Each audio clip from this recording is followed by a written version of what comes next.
Good evening, I'm Andrew Chang. And I'm Adrienne Arsenault. Tonight, the FBI uncovers a plot to intimidate U.S. voters.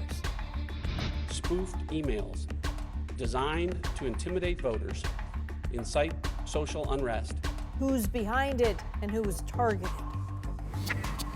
New Democrats will not give Prime Minister Trudeau the election he's looking for. The Liberals survive a confidence vote, but did anyone win this power play? At Issues here to talk about this political game of chicken and whether it could backfire with voters. And with online learning, cheating is on the rise, but the measures to prevent it can be a problem too. I've heard of reports of students throwing up into waste paper bins because if they left their desk, they would fail their exam. This is The National. The minority Trudeau government engineered a confidence motion and survived it today. Canadians won't be going to the polls in a pandemic, at least not for now. So tonight you will hear about the brinkmanship in Ottawa, who won, who lost, and at what cost. But that critical vote in Parliament isn't the only big political story tonight. First, we turn to huge developments south of the border. Top officials in the U.S. announced that Russia and Iran have penetrated voter registration databases, and they've been meddling in an election that is just 2 weeks away. The goal, according to the FBI, was to sow confusion and chaos. Katie Simpson has more on an unnerving attempt at voter intimidation. It's rare for intelligence officials to call a last-minute evening news conference. So when the FBI summoned reporters in Washington to an update on election security, there was an added sense of urgency. We would like to alert the public that we have identified that 2 foreign actors, Iran and Russia, have taken specific actions to influence public opinion relating to our elections. This is one of those efforts. Registered Democrats in several states got a threatening email appearing to be from the hate group the Proud Boys. You will vote for Trump on Election Day, or we will come after you, it says. The email, Ryan Kennelly got one of the emails the FBI now says came from Iran. Regardless of who it came from, this is still voter intimidation, and this is really not okay in how polarized our election season has been so far. The polarization was on full display on the campaign trail today. I can tell you the presidency doesn't change who you are, it reveals who you are. And Joe has shown himself to be a friend of working people. Former President Barack Obama held his first rally for Democratic nominee Joe Biden, delivering a scathing assessment of the president, calling Donald Trump a liar who screwed up the pandemic, emboldened racists, and accused him of trying to steal the election. There were a whole bunch of polls last time.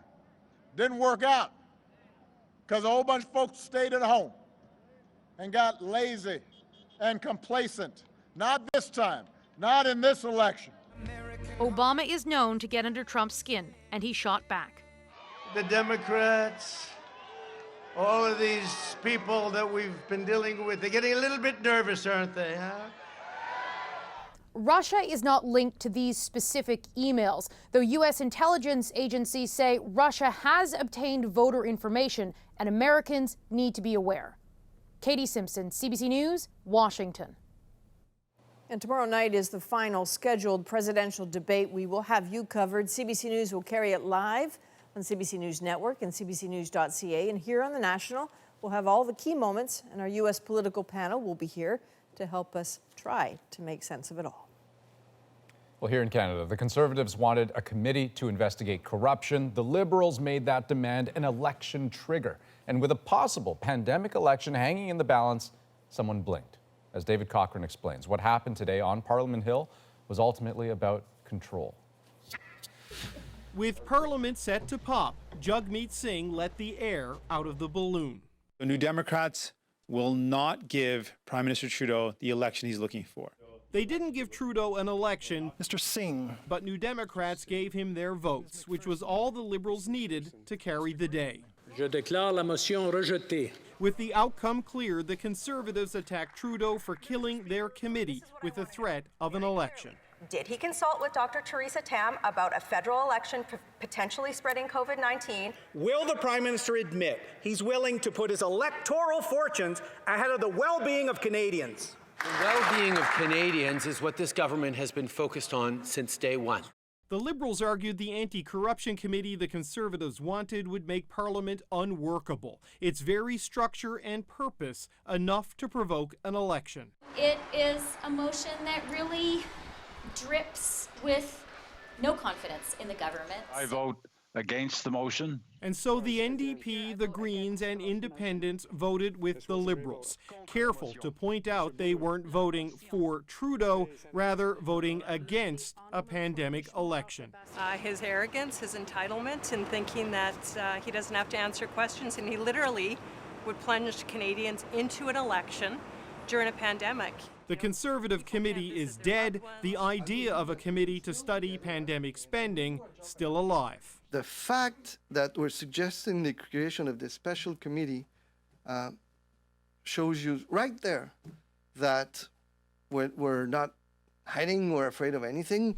Making this a confidence vote was a power play by the Liberals. The Prime Minister got what he wanted without giving anything to the opposition.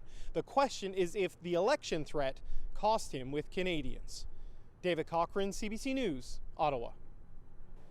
So, Rosie, we'll be seeing you a little bit later in the show, but very quickly now, how risky was this move for the government? Well, it's worth remembering, Adrian, that it's very unusual, highly unusual what happened today for a government to make an Opposition Day motion a matter of confidence. But the Liberals really wanted to draw a line in the sand and say to the Conservatives that they were just going too far. The problem, of course, now is that the Liberals have played this card. They can't play it every time. They might not even be able to play it again, really. This is a minority parliament. This is what Canadians voted for. And so all the parties will have to find a way to try and work better together. That could start tomorrow with some kind of sign from the government that it is committed to these issues around transparency and accountability when it comes to pandemic spending, and that it will work hard to make committees work. The Liberals wanted to send a message to Parliament. That worked for sure. But the price of doing that could eventually start to chip away at their credibility with Canadians over time if they were to try it again. So I'll talk about all of this, the options now for the opposition, and who, if anyone, walks away from this clean, as it were, clash clean with the at-issue panel. That's a little bit later in the show. All right. Thank you, Rosie. We'll see you in a bit. Thanks, Adrian. Canada has received its first shipment of 100,000 rapid tests for COVID-19, and the federal government says it's on track to receive more than 2.5 million by the end of the year. Welcome news as the second wave continues to build. Cases are still going up in many parts of the country. That includes more than 1,000 cases today in Quebec and nearly 800 in Ontario. The prairie provinces are also struggling with a rising number of infections. Today, all three reporting new cases in the triple or double digits. Now, Saskatchewan is also currently in the middle of an election campaign. And as the province struggles to get its surge under control, it would appear campaign photo ops can easily backfire. Bonnie Allen explains.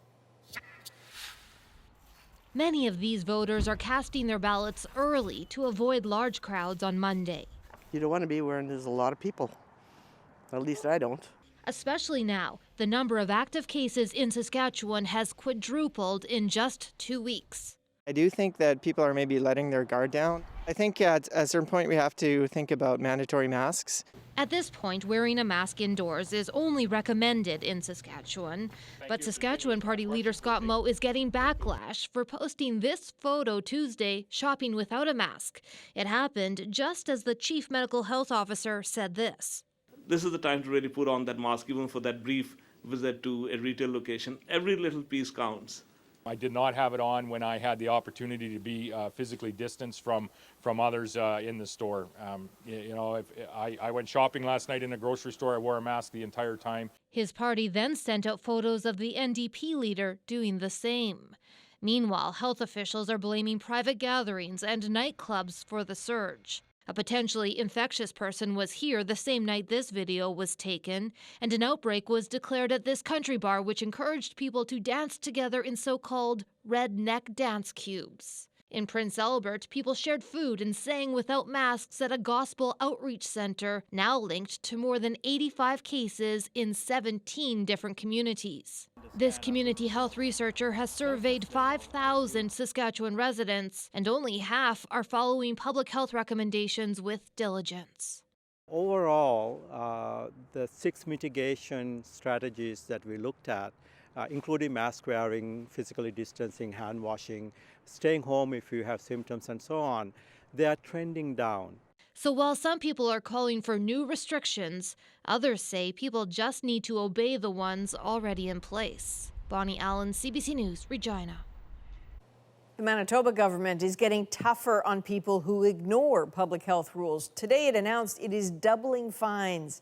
They will now be nearly $1,300 for individuals and $5,000 for businesses. It's our hope these new fines will help limit the spread of this virus. These new fines will help save lives. They will help restart our economy. They will help small businesses to get back on their feet. For nearly a week now, Manitoba has been reporting daily case increases in the triple digits. Winnipeg has one of the highest infection rates in Canada. And Alberta Premier Jason Kenney is in quarantine tonight after a cabinet colleague, Tracy Allard, tested positive for COVID. 4 MLAs have also been quarantined. They're all being tested. None are currently showing symptoms. In Ottawa, officials are warning that organized sports are contributing to the spread of COVID-19, with at least 5 sports-related outbreaks being reported. Transmission or exposure occurred before, during, and after training. We are also seeing the transmission subsequently occur to family members, friends, classmates, and work colleagues. Another 9 outbreaks are under investigation. Nearly 30 cases have already been linked to team sports, but more are expected, with the number of high-risk contacts said to be in the hundreds. Now, we asked Dr. Isaac Bogosh to join us because, Dr. Bogosh, if we take something like hockey, for example, can we separate out from the game itself all of the other things that hockey often entails? So I'm talking, like being in the locker room, sitting on the bench, carpooling to games. Which is the dangerous part of all of that? Yeah, the part that would be highest risk for transmission would be where people are in close contact with each other for a prolonged period of time, especially if with hockey, there might be some huffing and puffing. So I'd say the bench, and as you point out, the locker room, carpooling, those would be higher risk settings. The game itself, there's certainly contact. It's more fleeting. So while not zero risk, it's probably a little bit lower risk than what many people might think. You mentioned the huffing and puffing and the heavy breathing. I know a lot of parents have had questions about that, whether that, how much of a risk that might constitute on the ice. Your view of that is what?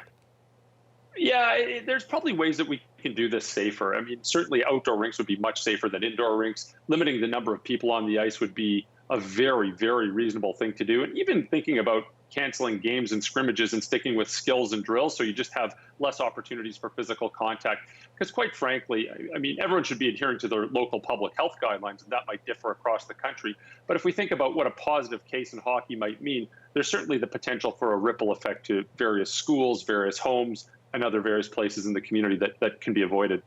All right, Dr. Bogosh, you've given us a lot to think about. As always, thank you so much for your time. My pleasure. WestJet said it will begin to refund customers whose flights were canceled due to the pandemic. That also applies to flights canceled by Swoop. WestJet will begin to contact customers in November. This process is expected to take 6 to 9 months. And the European Union has removed Canadians from its list of approved travelers. Canada had been on the list since it was first drawn up in July. The decision doesn't ban travel immediately, though. Details are likely to be made final within days. Well, Toronto police say they've now spoken to more than 50 people who knew Calvin Hoover. He's the man identified last week as the likely killer of Christine Jessop in 1984. And today, Hoover's family gave a statement shared exclusively with CBC News. Thomas Dagla has the latest. The rural field where Christine Jessop's mutilated body was found in 1984 served only as a starting point. Police now say this 4-decade-old investigation is covering more ground and hearing from more witnesses who all say they had no inkling DNA would eventually point to Calvin Hoover as the killer. We're learning more about the people that he spent time with, where he spent time, and we're looking at any unsolved cases that may be out there that Calvin could have been involved in. Since police named Hoover last week as their sole suspect, investigators say they've heard from more than 50 people who knew him. Family members, old friends, and colleagues, all apparently just as stunned as Christine's father, Bob, who spoke to the Fifth Estate. He worked for us, so that was the unknown thing at the time and unbelievable to a degree as to why he would even do it. Bob Jessop had worked with Hoover's then wife. That's how the families knew each other. Long since divorced, Heather Hoover says she's devastated by the news. In a statement shared exclusively with CBC on behalf of her family, she says, "Our hearts go out to the Jessop family. We ask for privacy at this time while we all come to terms with this horrendous news that was as shocking to us as it was to the Jessop family." The lead investigator says Hoover's relatives have been very helpful. Still, he's traveling high and low, convinced someone is holding a secret. There may be someone out there that Calvin talked to and had told these things to, and that person may or may not feel comfortable about coming forward. Investigators haven't yet found forensic evidence tying Hoover to any other crime, but they can be certain he's not committing any now. Hoover took his own life 5 years ago. Thomas Dagg, CBC News, Toronto. First Nations fishermen in southwest Nova Scotia cleared a hurdle today after the province's top court ruled in their favor. But as Kayla Hounsell explains, the battle over disputed lobster fisheries in the region is far from over. Robert Sack is still setting traps in St. Mary's Bay, but he's been through a lot. His van was set on fire at a lobster pound last week. Felt scared, angry, frustrated, everything. Today, Sipekne'katik First Nation Chief Mike Sack took his fight for protection to court. It's a matter for us to help diffuse the situation, and there's been people, speeding through the wharf there and spinning rocks at people, almost altercations right at the wharf. The Nova Scotia Supreme Court granted his request for an injunction. It prohibits anyone from trying to interfere with the Mi'kmaq fishery and authorizes police to arrest anyone who does. The RCMP has been criticized for not doing enough. Crime most often does not happen in front of us. It often happens not in front of us, so we rely on people reporting it, people providing the evidence, and us intervening. But video streamed on social media shows officers standing by as rocks were thrown at people and property and lobster removed from a storage facility. The force maintains it was a measured approach. I am fully confident in the ability of RCMP members on the ground to keep peace. Parliament's Standing Committee on Fisheries is hearing testimony from industry leaders tonight. I'm going to tell them that our concerns are focused on sustainability, and that when federal party leaders attempt to paint them away with generalities and accuse the entirety of Nova Scotia's fishing communities of having racist intentions here, that they're denying a chance for environmental, economic and social justice for our members and for Indigenous people. Lobster stocks are currently healthy. Robert Sack says all of this is taking a toll. Physically exhausted and mentally exhausted. Just even tired even just thinking about it. He says he doesn't really want to be out on the water right now, but he needs to make a living. Kayla Hounsell, CBC News, Digby, Nova Scotia. Hundreds of people are being forced out of their homes because of a water crisis in a remote community in Ontario. The Neskantaga First Nation, north of Thunder Bay, has been without any running water since Monday when an oily sheen was discovered in their reservoir. The community has already been without safe drinking water for more than 25 years. The N-word is linguistic plutonium, radiating racism, both past and present. And after a University of Ottawa prof recently said the word, academics, students, even politicians are clashing over the consequences.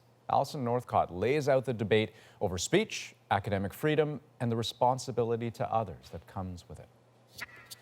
It has such hate behind the word. University of Ottawa student Josiane Chororé Biamani says the N-word can cause pain in any setting, including a university.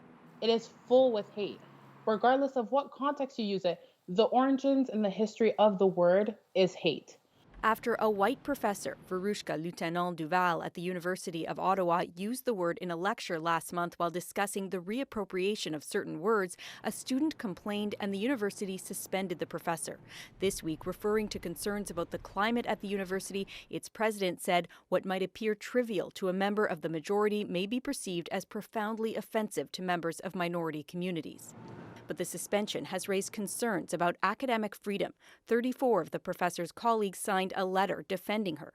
The use of the term as a slur and mentioning it in the context of a critical discussion are two fairly different things. The controversy has become a flashpoint in Quebec, with nearly 600 college and university professors, political party leaders, and the premier coming to the prof's defense. Professor didn't insult anybody. She just wanted to raise an important subject. And I don't see it as a fight for academic freedom. I see it as a fight to continue to dehumanize Black people and Black voices in academic spaces.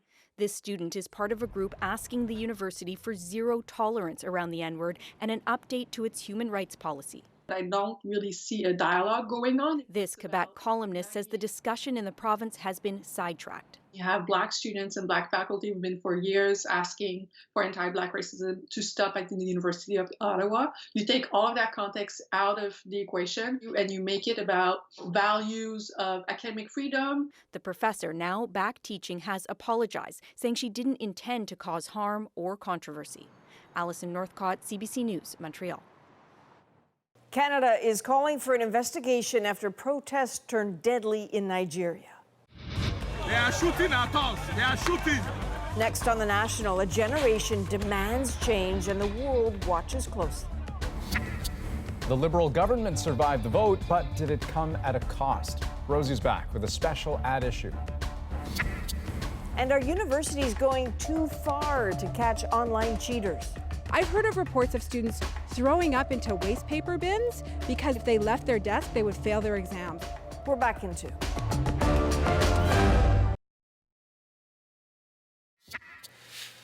Welcome back. Pope Francis has made another major outreach to the LGBTQ community by endorsing civil unions for same-sex couples. I'm convinced that we can make a difference. I'm sure. The comments came in a documentary that premiered in Rome today. The Pope saying, quote, homosexual people have the right to be in a family. They are children of God. What we have to have is a civil union law. That way, they are legally covered. I think he's creating a new space for LGBT people, and he's being very clear. It's not simply he's tolerating it, he's supporting it. Francis has campaigned against gay marriage in the past, though he has supported some kind of civil recognition. Official church doctrine still classifies homosexual acts as sinful.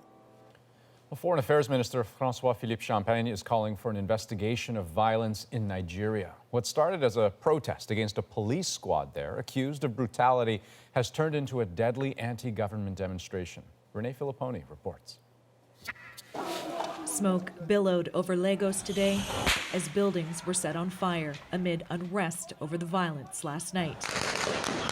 Video posted on social media appears to show security forces firing on people protesting police violence.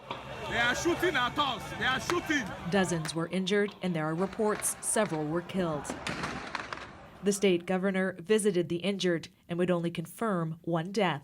Yesterday's events were no doubt some of the darkest gradients of our history. The president was not seen today, but released a statement appealing for calm. The Special Anti-Robbery Squad, or SARS as the police unit is known, has been accused for years of harassment, torture, and murder. The push to abolish it was reignited earlier this month when video surfaced of an officer shooting a man in the streets. The unit has now been disbanded, and the government is promising police reform. It should not have ended up like this. This expert on Nigeria says it's about more than police brutality now. Youth are protesting corruption and demanding transparency. Nigeria returned to democracy in 1999, and a lot of them have come of age during this time with an awareness of their democratic rights and their constitutional rights. Round-the-clock curfews are now in effect, but it's not discouraging the people here. They are just trying to trigger war in the country, and we are prepared for it. As I said before, we are mobilizing our youth in this community. More than half of Nigeria's population is under 24. That makes them a powerful force for change. There are likely tense days ahead. Renee Filipponi, CBC News, London. Next, to look at the lengths some universities are going to crack down on cheating. Academic misconduct has globally been on the rise since the pandemic began. Why it may be time to rethink how we test students in the age of COVID-19. But up next, Rosie's back with that issue. Andrew, Canadians won't be heading to the polls just yet, but there is still a lot to talk about. We'll unpack the political showdown on Parliament Hill today and when we should brace for the next one. Chantal, Andrew, and Althea will join all of us right after the break.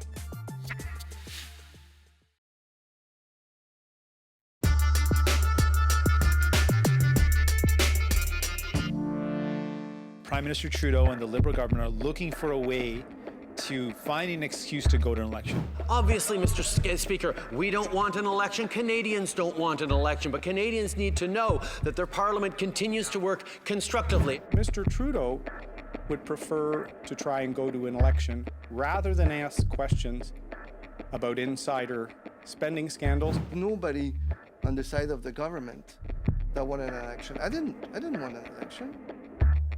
Well, that snap election was averted for now. The federal government survived its latest confidence vote, this time over a Conservative motion to create a special committee to look into the government's ethics and pandemic spending. So how did this political showdown play out? Where does this minority parliament go next? I'm here with At Issue for a special Wednesday edition. Chantal Hébert, Andrew Coyne, Althea Raj, all with me tonight.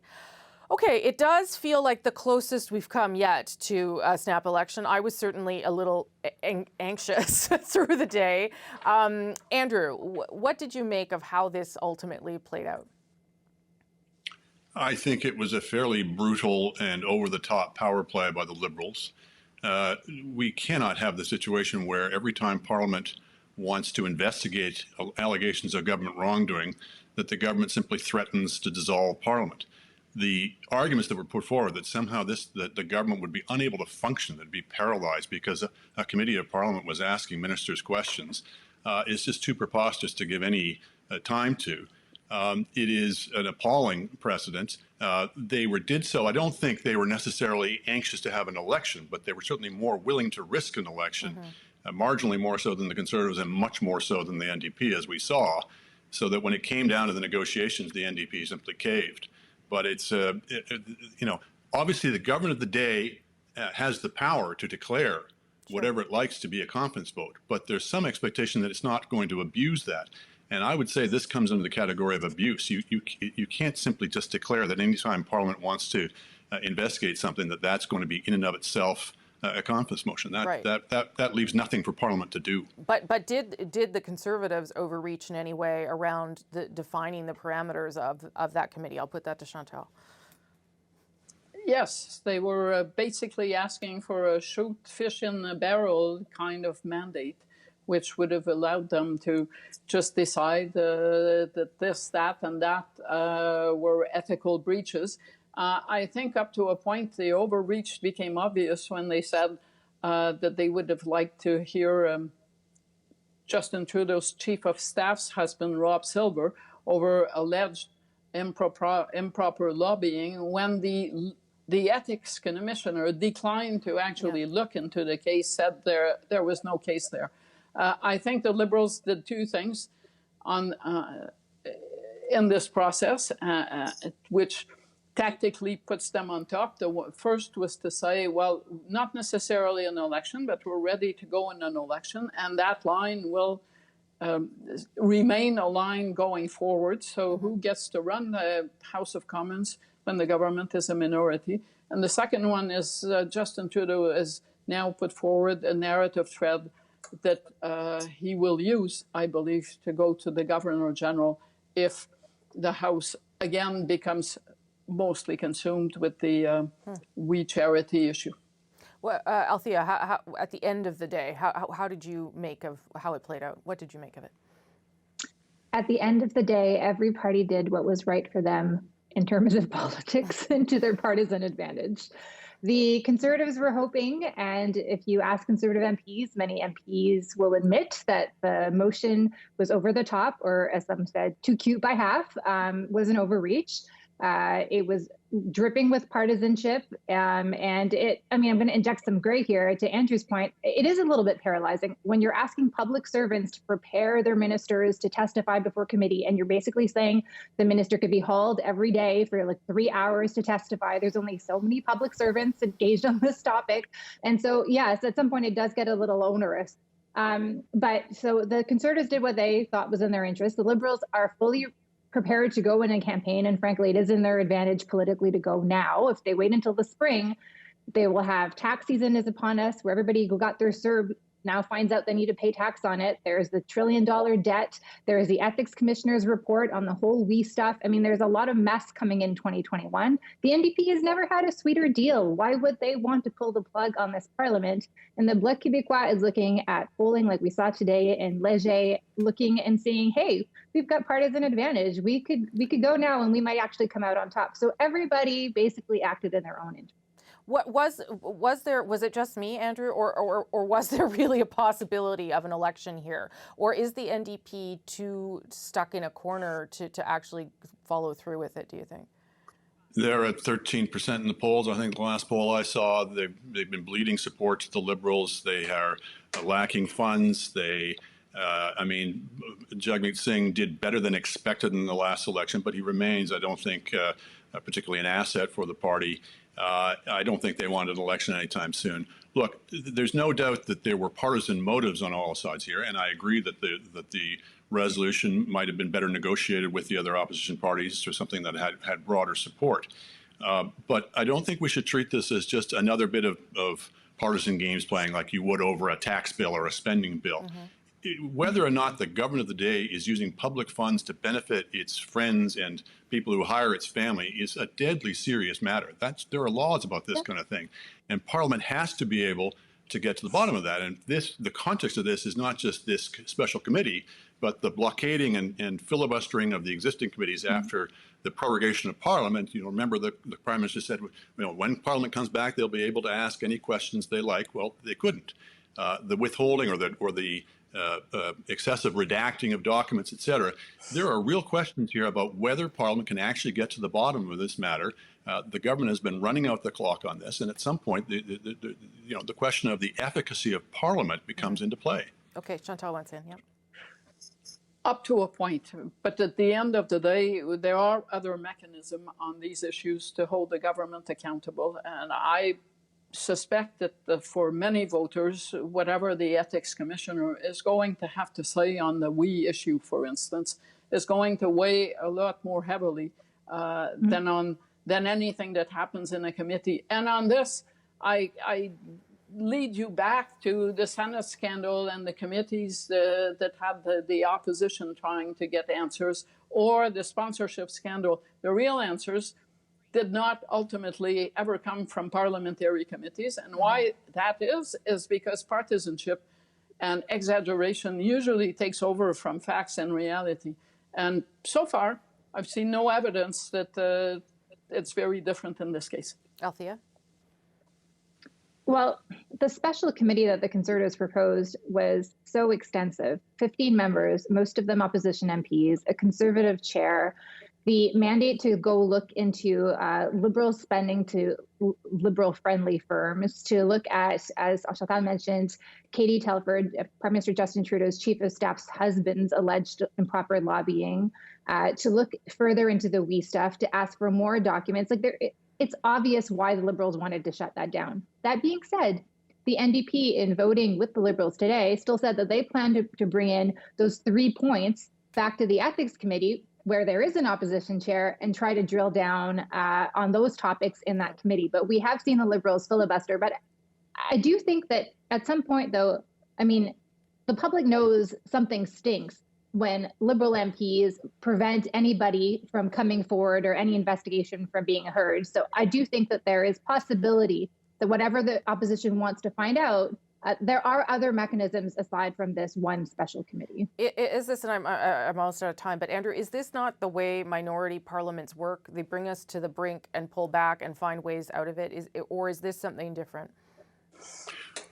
As I say, it is not uncommon practice for a government to declare that, a budget, for example, obviously is a conference vote, and it's not dirty pool for it to say some other thing that it regarded as being integral to its agenda was a conference vote. I'm not at all clear that creating a committee to look into something should be created as a conference vote, and to me it calls into question whether the government should in fact have the unilateral power to declare something that is or is not a conference vote. If it's going to abuse that power, then I think that has to be looked at. 30 seconds, Chantal, what do you think? And I'm guessing I have to go back to basics, which is when a government does that, it is basically saying it will face voters after having done that. Yeah. Okay, good conversation, everybody. We're not in an election, so I won't make you come back tomorrow, although you never know what could happen. Thank you all. Appreciate it. Before we go, be sure to subscribe to At Issue, the podcast for extra content, including the panel's take on this. The choice this election week is very clear. Election day is just 3 days away on Saturday. There are elections in some places. We'll talk about that on, you can look for it on any major podcast app, our website, cbcnews.ca/The National. And with that, I'll throw it back to Adrian and Andrew in Toronto. Thanks, Rosie. And next, we are going to take a closer look at a central issue in the BC election. All three parties agree more needs to be done to help the homeless, but what to do exactly depends on who you talk to.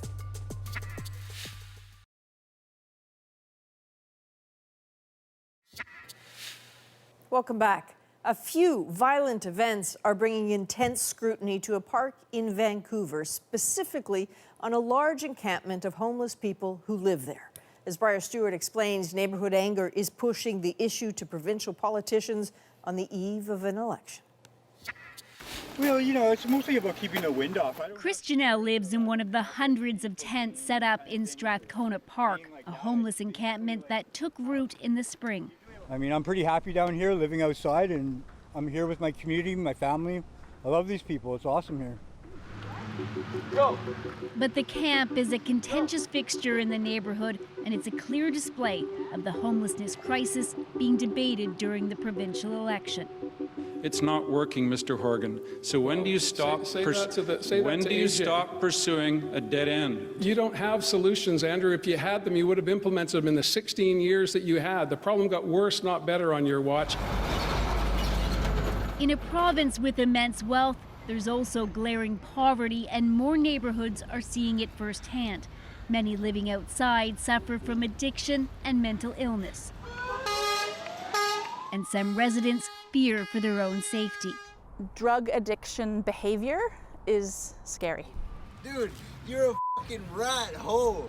I'll fucking stab you, buddy, so quick. Kim Allen took this video of a man threatening to stab a city councillor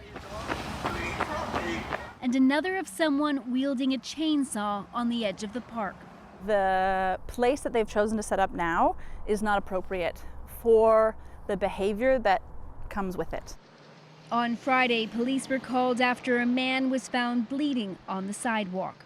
While there are a few examples of extreme violence, many say the very presence of tents means Strathcona's off limits to families living nearby. Can we fill it all the way up? So they have to use other parks. Well, I think that the tipping point has been reached, and quite honestly, everyone should be safe. And I'm not sure the people within the camp feel safe. I'm not sure if the community feels totally safe either. Vancouver City Council agreed to spend $30 million to buy and rent vacant rooms to use as emergency housing, but part of that plan relies on funding from the federal and provincial governments. Despite our best efforts, it seems to the public that this is getting out of control. All three provincial parties acknowledge that the hundreds living outside need to be moved into safer, more appropriate accommodation, but the language being used is very different. We need to end these lawless camps and tent cities. The kind of urgency that we acted with in the beginning of COVID-19, which saw a lot of people get housing, we should be doubling down on that. In May, hundreds were moved out of tents in Vancouver and Victoria and into hotels bought by the province. Yeah, this is a double room. Has a living room area and a bedroom area. This suite is for a couple, and it's now become permanent housing. So this is our overdose prevention site. At first, there were complaints from neighbors around noise and needles on the street. But Jose Reyes, who oversees the site, says things have improved. I've been hearing less, which is a good sign. It's human nature worrying about you and your family. So I think it's a very natural reaction they're having. He says the building will start its own cleanup crew, and he hopes residents can become a valued part of the neighborhood. Back in Strathcona, some of those living in tents urge people not to assume everyone is a threat. I think they should all just come down here and really talk to some people before they just judge us all and say that we're all like criminals and hoodlums. But Janelle says he won't be moved on into just any temporary housing, adding those living in this park should be consulted when it comes to any solution the government tries to come up with. Briar Stewart, CBC News, Vancouver. And we will be right back with another COVID-19 side effect: online exams and a rise in cheating. Universities are using technology to catch students in the act, but hear why some think there's a much better approach.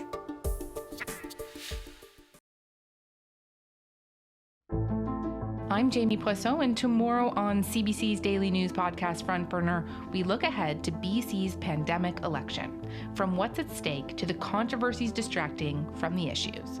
Subscribe wherever you get your podcasts. Welcome back. It is midterm season for some students, and the weirdness of a discombobulated and digital school year has led to a rise in cheating. But as Deanna Sumanac-Johnson found out, the tools being used to solve that problem may also be adding stress to an already stressful experience. In a year where computer screens replaced lecture halls, academia's old foe has found a way to thrive. Academic misconduct has globally been on the rise since the pandemic began. Many universities are turning to new virtual exam monitoring. E-proctoring software is designed to prevent students from cheating while taking exams at home. Some of them take over your computer, disabling you from opening any other tabs or apps. Many of them keep your webcam on your face, recording everything from your eye movement to what's in your background as potential flags for cheating. Every institution is probably considered e-proctoring tools. I would say there's pros and cons to using these tools. At the University of Waterloo, we do have access to proctoring software. However, it's not our first choice.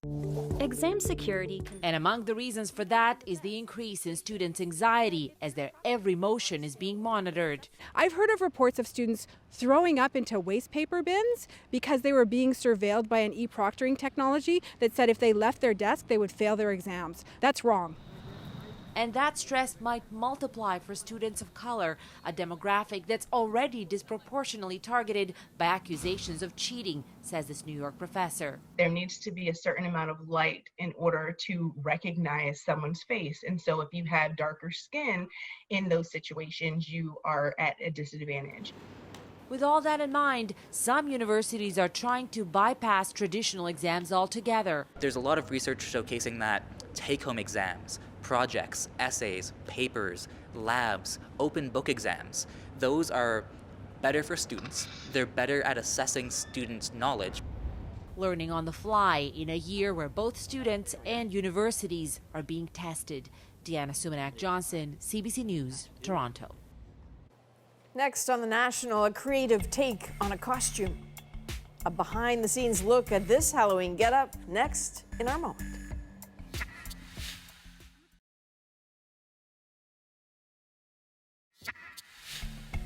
James Noel took this year's Halloween costume to a whole new level. No kidding, even taking it out for an early spin around his neighborhood.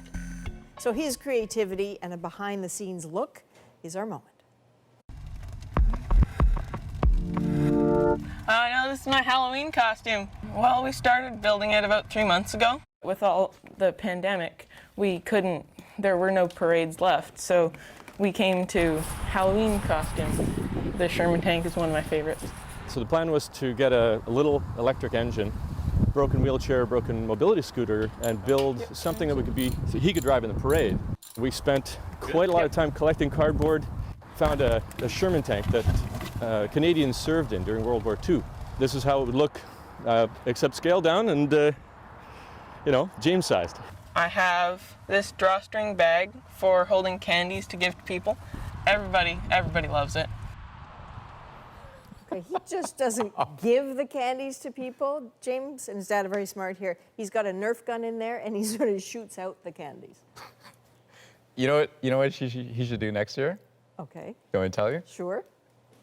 He should do a tank, but that is like you know the transform. No, the transform. I think there's like a Decepticon that's a tank, but that can Okay. I'm going to need more time. Maybe Sure. tomorrow we'll talk about this. That's the National for this October 21st. Have a good night. Good night.